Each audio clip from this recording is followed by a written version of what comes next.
Alright boys, I ran 100 Trials of Chaos in a row. In today's video we're going to go over some results, what I learned when I did this, and my overall thoughts. To be honest, I have a very mixed opinion on the content after making this video, so let's dive into both sides of the coin and see if we can figure out who this content is for and if it's worth running. Let's start with some important details. At the time of recording, each trial fragment goes for around 9 divines. During the filming of this video, the fragments fluctuated between 8 and 10 divines on average.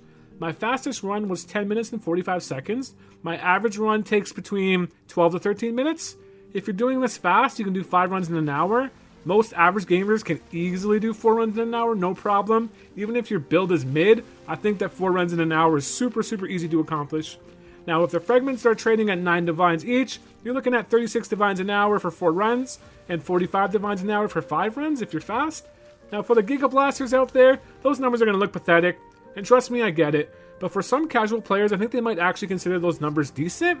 Remember that this strategy requires 0 setup and 0 entry cost. In my opinion, it's easy to get 5 runs in an hour. That doesn't mean everyone's going to agree with that, but I didn't optimize my build at all for this. I was easily doing 5 runs in like 60 to 65 minutes consistently. Another nice thing is your inventory isn't going to fill up with junk, so you can easily just jump right back into a fresh run after each completion. No hideout stops required. You're just locking in, running this as much as you can in an hour or a few hours a night, and you're going to see benefits of the farm. Now, hypothetically, let's say you have 10 hours a week that you can play PoE 2 on weeknights, and you can finish 4 Trials of Chaos in an hour. That means you're doing 40 runs during the week easily, or comfortably, I would say.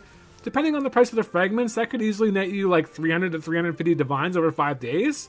So as a right player, that's probably pretty decent. Now there's a lot of downsides of Trials of Chaos 2 that we need to talk about, so let's dive deeper and go over some pros and some cons. We'll start with some pros. So there's no entry cost. Inscribe ultimatums are around 20 exalts on trade, which is literally next to nothing, and you probably already have a ton of these just sitting in your stash. There's no setup. You just run the trial and collect your fragments. You don't have to worry about delirium. You don't have to look for city maps. You don't have to buy tablets. Just run the content. It has realized gains.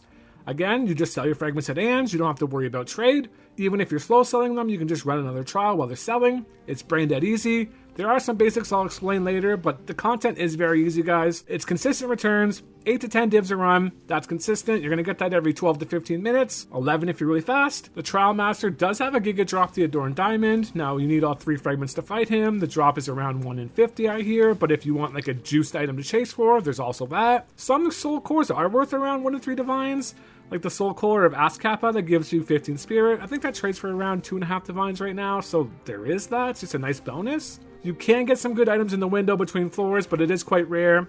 I did find some divine stacks at 2 sometimes. I know you can get divine stacks at 3, but for the most part, you're not going to get anything crazy. I heard you can get a mirror. I didn't experience that in 100 runs, but I heard it's possible. For some reason, the boss always drops a lot of chaos too. This is just random, but it adds up over time, right? 11 chaos to 1 divine. If you're running this, farming this, you're going to make some extra divines just off chaos orbs.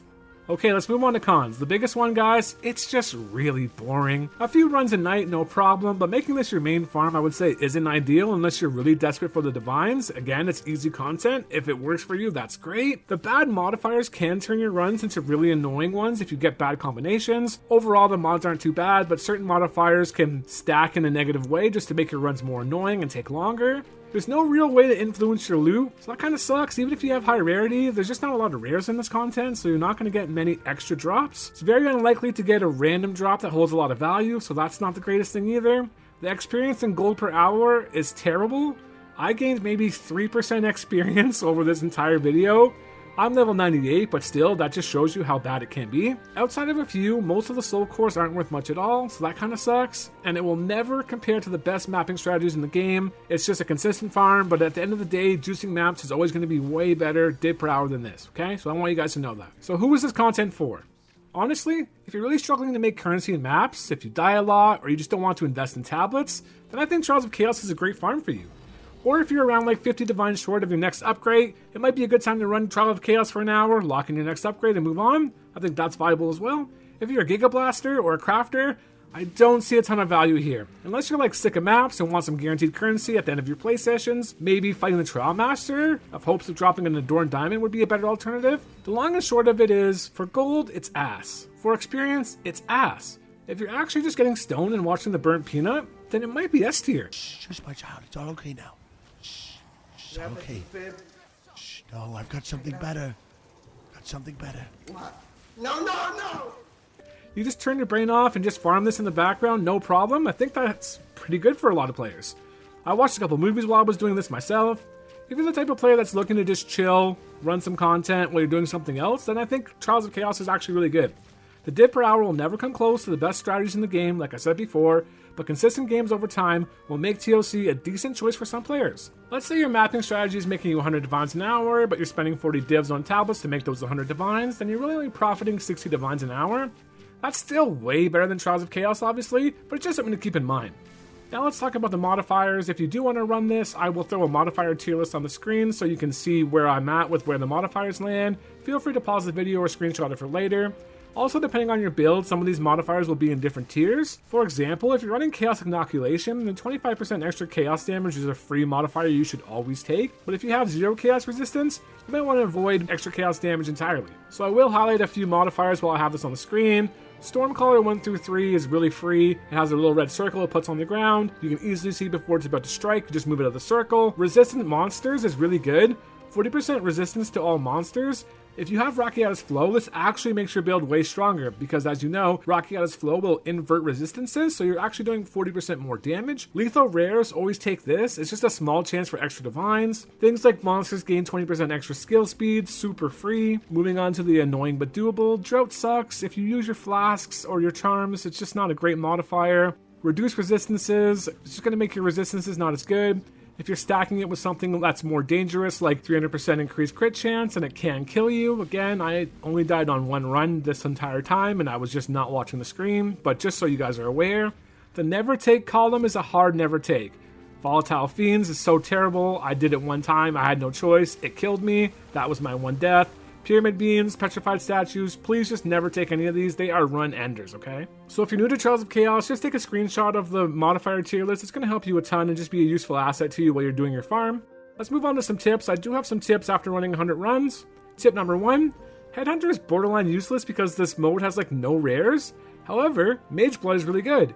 If you have one that has like movement speed, rarity, extra damage of any kind, or resistances, it's going to be really good here. Tip number 2, some modifier combinations will make your run suck, so be careful. For example, if you take Drought and reduce recovery, you're probably going to run into some mana issues. So try to be aware when you're doing combinations of certain modifiers that can make your runs way more annoying. The content is boring enough as is, so the last thing you want to do is pay more attention. Tip number 3, I was buying exceptional helmet bases with a live search during my farm. I would buy underpriced helmets and resell them for 5 to 10 divs profit on average while I was running Trials of Chaos. I highly recommend this. It's just an easy way to make passive currency while you're farming. Tip number 4, if you stand on the lift in any room, none of the floor degen effects will spawn on you. So things like the Stormcaller Lightning won't spawn, Impending Doom won't start, the Blood Globs won't fall on your head, so it's a safe space for the Time Challenge room if you need it. Tip number 5, in the Blood Sacrifice room, you can step in and out of the circle on the ground to get the next wave of monsters to spawn faster. This tip will make this room way faster and help you complete your runs. Tip number 6, don't go onto the lift right after you finish clearing a room. There's a small circle in the lift that will move up first. If you get on the lift after that, it will bring you to the next floor much faster. Tip number 7, a lot of modifiers have different tiers. For example, Stormcaller has 3 tiers, so once you click the first tier, the modifier will unlock the chance to have the harder one spawn. There's no added benefit from clicking the modifier tiers, that just makes the content more difficult. 1 through 3 on Stormcaller is still free, but just so you're aware. The last tip is obvious, sprint. Sprint as much as you can. The name of the game for this farm is save time, okay guys? You really want to try to get to 5 runs an hour if you're going to try to do this. Okay, overall results and final thoughts. At the start of this farm I had 1900 divines, I farmed 100 runs. On average I was selling my fragments for around 8 divines each. I was averaging close to 5 runs an hour, but to make the math more realistic and easy, let's just say I was doing 4 runs an hour consistently. That means it took me 25 hours to make 800 divines, just off fragments selling for around 32 divines an hour. I did make some extra currency flipping helmets and selling soul cores, so all in I probably made closer to like 950 divines total during the filming of this video. I didn't invest any currency into this farm, it was painfully boring, but at the end of the day, it was insanely easy content that provided consistent gains. I learned this farm isn't for me, but for new players or casual players who have limited time, I do think Trials of Chaos has some value if you're struggling to make enough currency to get your upgrades. In the future, I think GGG can make this content better by taking away some of the downtime, like the 1 minute and 30 second time trial, that's the worst room in the whole trial. Introduce some new, more desirable soul cores, and maybe improve the chances of getting some good ground loot or window loot between floors. I did get the odd divine or a null orb, but other than that, in the soul cores, 99% of the window loot was absolutely worthless. I think this is a clear missed opportunity to make the content more exciting. I also think if GGG introduced the eye-level 82 version of this trial that has significantly more rares would be huge. It would just increase the chance of getting some good ground loot in your runs and make it more exciting. In conclusion, I'm never running 100 Trials of Chaos in a row again, but even after the painful process of Chaos Jail, I still think this content provides some value to part of the player base. And with the right tweaks, I think it could be a pretty good endgame loop for a lot of players in PoE 2. If you watched this video and enjoyed it, I just want to say thank you for watching. Don't forget to leave a like and subscribe. It really does help my channel. I would really appreciate that. I've been really enjoying making content for you guys. If you ever have any questions, just leave them in the comment section. I try my best to get back to as many as I can. Well, that's going to be it for today, guys. I am never running 100 Trials of Chaos in a row again. I still think this content has some value to certain players. I will run it here and there for some guaranteed currency, but at the end of the day, they're just better strategies for most players. Thank you for watching. I'll see you in the next video.